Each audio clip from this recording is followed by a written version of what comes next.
I cannot believe the words that I'm about to have to say to you. We've got to talk about how a wealthy white West Virginia couple allegedly adopted 5 black children and then put them to work on a farm as slaves. With the two whites in question being Donald Ray Lance and Jean K. Whitefeather, both of whom are in their 60s. And I know we're not supposed to judge books by their cover, but I mean, it looks like they were handmade to be the poster children for this story. And as far as how we got to me having to share this unsettling news with you, back in October, one of their neighbors called the police and said the couple had locked 2 of their adopted kids in a shed, and saying the kids were forced to perform farm labor and they weren't allowed inside the main residence. Right, so the cops, they drive over to see what the hell's going on. And while they found that the parents weren't there, they walk over to this, oh Jesus, this locked 20-foot by 14-foot barn, with them ultimately breaking inside and finding a 14-year-old boy and a 16-year-old girl wearing dirty, ratty clothing and smelling of body odor, saying this poor boy had open sores on his bare feet. Police noting that they had a small RV porta potty, but no running water or lights. And these poor two, they told the police they'd been in there for 12 hours since they were last fed, adding that their foster parents forced them to sleep on the concrete floor without any mattresses. With the cops then finding a third kid, a 9-year-old girl, with her reportedly inside an unprotected loft area of the house. And then the remaining 2 kids, who were 6 and 11, they showed up at the house with their monster parents a few hours later. And as far as how they defended themselves, allegedly Whitefeather told police, yes, we lock them in the shed, but they like it, saying, oh, they just treat it like a teenage clubhouse. But notably, the judge in this case, not buying it. Instead, saying the kids were targeted because of their race and used basically as slaves. Now, initially with this, Donald and Jean, they were only charged with child neglect, right? And they pled not guilty to that. But then the prosecutor was like, oh, no. And they returned with a 16-count indictment of much more serious crimes, with those including human trafficking of a minor, civil rights violations based on color, race, and/or ancestry, use of a minor child in forced labor, and child neglect creating a substantial risk of serious bodily injury or death. And actually, along with that, the prosecutors going after their money, right? Because back in February, they sold their Washington ranch for $725,000. With then 3 days later, Whitefeather's brother paying each of their $200,000 bonds, right? And so assuming they used the money from that sale to post bond, the prosecutor argued that the money was obtained illegally, because they used that property to commit human trafficking. And seemingly the judge agreed because she put the bond money into protective custody until they resolved the case, and then even raising their bond to $500,000 each. So now they're back in jail. We're gonna have to see how things play out. But I mean, as far as reactions, you see the disgust that you expect, but also you have people wanting more and more answers here. Never thought I'd see the day that I would actually see real live slave owners. They wouldn't go out and try to do this to some beauty queen from a freaking nice little white family. They would say to themselves, hell no, they're gonna get us for this. Well, what we're seeing is pure evil. Where was the social worker? Where were the teachers? Now these neighbors are coming out and saying, oh, we saw them working. They were having to do farm work. Well, why in the hell did you not speak up? And so, of course, I'd love to know your thoughts on all of that insanity. While you either leave that comment or you just kind of sit back and try to take in what the hell we just talked about, I gotta say, hi, welcome to the Philip DeFranco Show. It's your daily dive into the news, which unfortunately means I'm ruining your day a lot of the time. But I appreciate you choosing me to be the one of the people to do that for you. Which on that note, we got a lot more news to talk about today, so let's jump back into it. Starting with, so yesterday, the internet exploded. Doc tweeted, oh boy, here we go. He admitted it, bro, on Twitter. He admitted it on Twitter, bro. He was like, yeah, I was DMing minors. Yeah, it was inappropriate. I was like, what? Guaranteed half your age. Just, that's crazy to say. It's guaranteed. This was a secret more guarded than the Krabby Patty formula. I really thought we'd never know the reason that Dr. Disrespect was banned. I thought that'd be taken to the grave. I thought we'd crack faster than light travel before we ever learned what the reason behind it was. Because like we talked about yesterday, Dr. Disrespect, aka Guy Beam, released a statement. And for all the details there, if you've missed all that, I'll link to yesterday's story. But the story around this right now can kind of be broken into 3 different categories. 1, people saying if this situation was serious enough for Twitch to end their relationship with Doc, why are we just now hearing about it now and he's continued to be in the space? 2, updates specifically around Guy Beam and those connected to him. Like I was seeing in the news today that the 49ers have cut ties with him. And 3, there's been a lot of talk about how those in the community have reacted. There having been a lot of focus on those who were defending him earlier in the week, with creators like Nick Merckx getting a lot of that spotlight, with him saying yesterday, look, just to be blunt and straightforward, man, that's inexcusable. It's unacceptable, right? Look, the boys and I are torn up over it too, man, because we played a lot of games with the guy and it feels a little weird, but what can you do? And then saying in a stream today, yeah, he edited the tweet 3 times. Just so bad. It's so bad, you guys. It's so bad.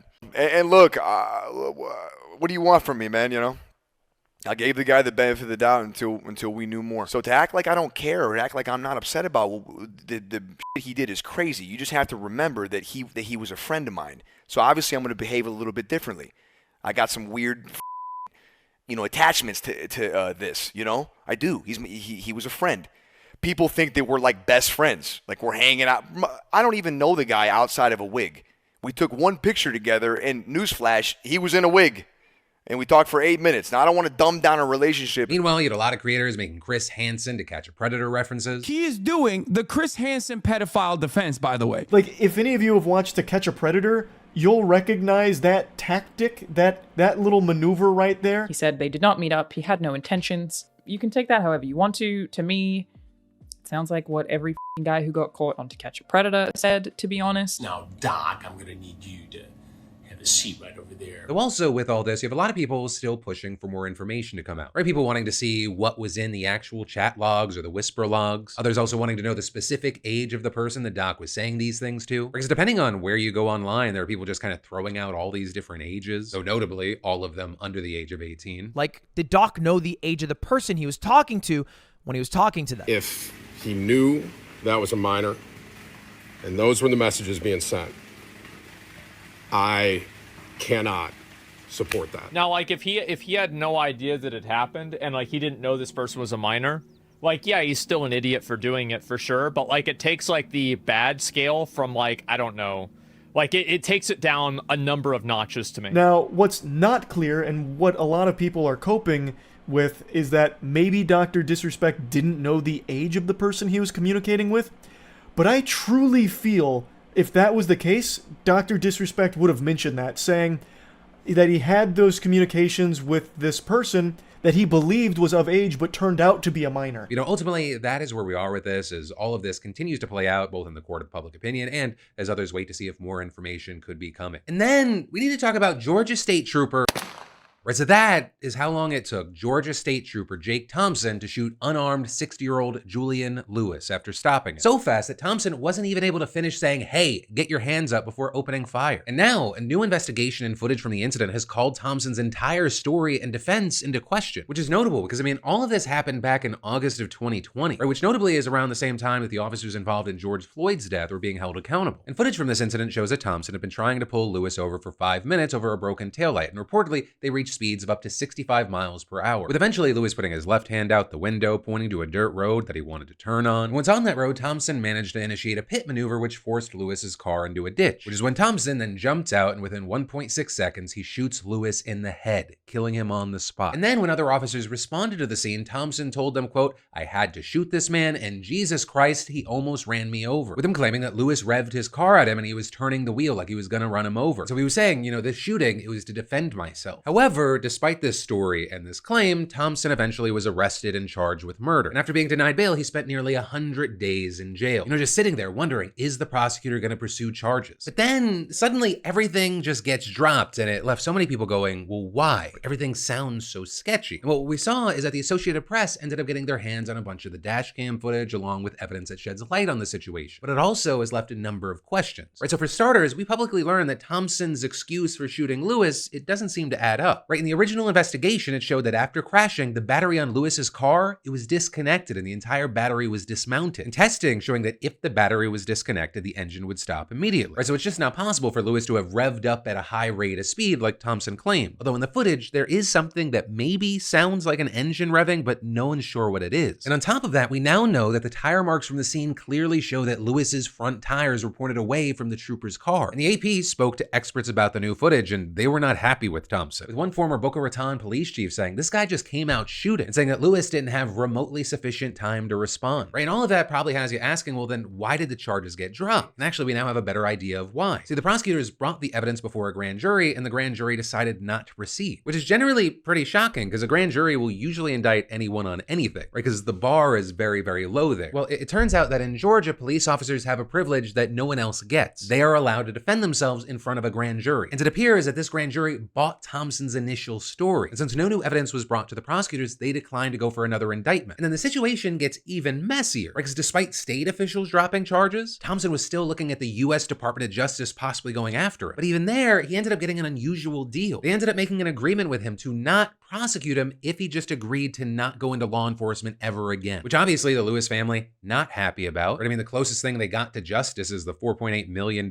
settlement with the state of Georgia. You know, money doesn't bring people back. Money doesn't hold accountable the person that took a loved one from you. And all of this, unfortunately, just serves as yet another reminder that despite the push for more accountability, despite the push for body cams, there's still so many hurdles in place to actually prosecute and get justice. And then, is it just me or do the days feel longer to you? And I'm not just talking about daylight savings time, but just like the daily grind, which is actually why I've been looking for an alternative caffeine hit lately. My wife actually convinced me that matcha would be a better pick-me-up. And after trying Peak Sun Goddess matcha for the last few weeks, I'll say I've noticed more sustainable energy without the jitters, caffeine crashes, or anxiety. And that's why I was so excited this week to hear that Peak had decided to sponsor the PDS, right? Especially because their Sun Goddess matcha combines slow-release caffeine and catechins, which help curb cravings and support lipid metabolism, and L-theanine, promoting calm and balance. It's also 100% organic and quadruple toxic screen for pesticides, heavy metals, toxic mold, and even radioactive isotopes. And Sun Goddess matcha trees are shaded longer to maximize antioxidant and L-theanine potential, protecting the body from free radicals. And Peak makes it super easy with their pre-measured packs that dissolve in both hot and cold water with a delicious, creamy umami flavor. Perfect for work, home, and on the go. Plainly put, Peak Sun Goddess matcha is the best matcha for energy, performance, and caffeine without the jitters. And you can get up to 15% off plus a free rechargeable frother and a cup by going to peaklife.com/DeFranco or just scan the QR code on screen. That's up to 15% off with a free rechargeable frother and a cup when you shop at peaklife.com/DeFranco. And then often when the mainstream talks about the streaming wars, it's usually like Netflix versus Disney versus Apple Plus. Well, yeah, that makes sense when you're talking about paid streaming services. The king of streaming is still YouTube, with new reports even highlighting these specific ways YouTube is so dominant when it comes to streaming time. And when people think of YouTube, they often think of, computers and phones. But YouTube actually accounted for 9.7% of all viewership on connected and traditional TVs last month. That was 2% higher than Netflix's share, which then brings us to a very interesting question as posed by CNBC. For the studios and these other media companies, is YouTube a friend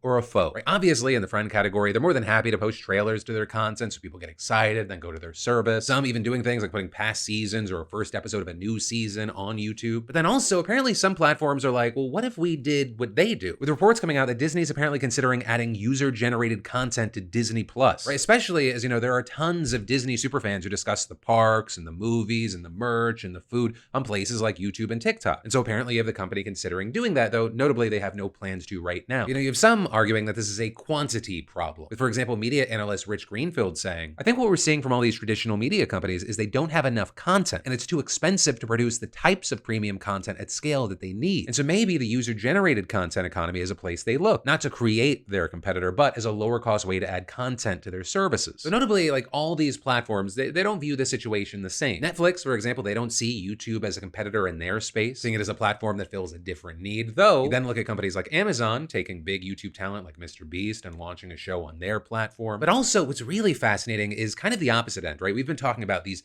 massive companies, but what about niche? What about smaller and specific and community oriented? Whether it be the Crunchyrolls, the Shutters, the Dropout TVs of the world. And then also you have newer entries like Watcher and the Try Guys. Well, they're not going to get those hundreds of millions of subscribers like the big guys. They do not need that, right? It's not a scale play, it's a community play. And what often makes headlines are the situations like the Watcher launch where you had a community just enraged. What that stems from is fandom and loyalty. In that respect, it feeling like for a number of fans that the loyalty was being disrespected. But when they feel like they're respected and the loyalty is there, that can result in a number of paid subscribers, especially when not only are there people and personalities that people are attracted to, but the content is niche. And that's actually something Zach from the Try Guys recently told The Hollywood Reporter, saying people don't sign up for things because they love the idea of another subscription. Lord knows we all have plenty of them. You sign up for things because there's a specific show that you want to watch. And so this is going to live and die by our ability to do what we've always done, which is make great entertainment and deliver the goods. And the same rings true for one of the biggest internet success stories, Dropout TV. In fact, a Variety report noted last year, they They nearly doubled their subscribers and doubled its development output. And their CEO telling Deadline last month, we just had our third biggest month on the platform ever, and the average Dropout subscriber is sticking around for well over a year and a half. And they're also hitting on the note of niche and specific, saying, I'm a determined hipster. I can't do anything that the rest of the industry is doing. I'm just too determined to be unique. And if there is a note that I want to end this on,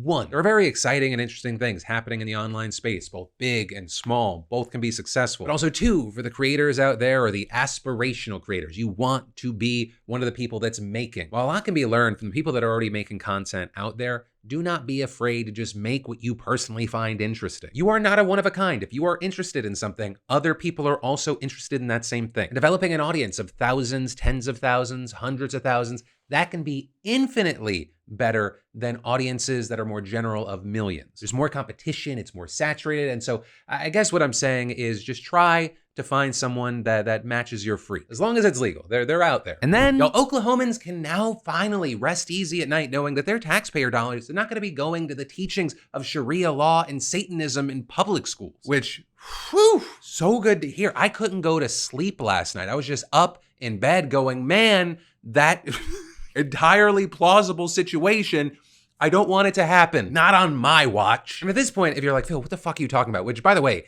is the main valid reaction to that. That was the legitimate announcement from the Oklahoma Attorney General, Gentner Drummond. And as far as what the hell is he actually talking about, he's talking about a major case that was just decided by a state Supreme Court. Although to be very clear, teaching Satanism in public schools was not a thing. It wasn't a thing on the table. This is political posturing and framing. Hence the part of the AG's statement where he said, well, I understand that the governor and other politicians are disappointed with this outcome. I hope that the people of Oklahoma can rejoice that they will not be compelled to fund radical religious schools that violate their faith. Right? Because the actual thing at play here was tax dollars going to the teaching of Christianity, with their court's 6-2 ruling specifically blocking the opening of what would have been the first religious charter school in the country, the St. Isidore of Seville Catholic Virtual School. Because last June, an Oklahoma school board voted to approve an application by the Catholic Archdiocese of Oklahoma to establish the school, a school that described its, quote, vision and purpose as participating in the evangelizing mission of the church and serving as the privileged environment in which Christian education is carried out. With that at the time, immediately sparking concerns about the separation of church and state. Because even though charter schools, they operate with a lot of flexibility, very close to like private schools, they are in fact public schools, right? They are publicly funded and tuition free, which is why we saw a group of Oklahoma parents and faith leaders, along with a public education nonprofit,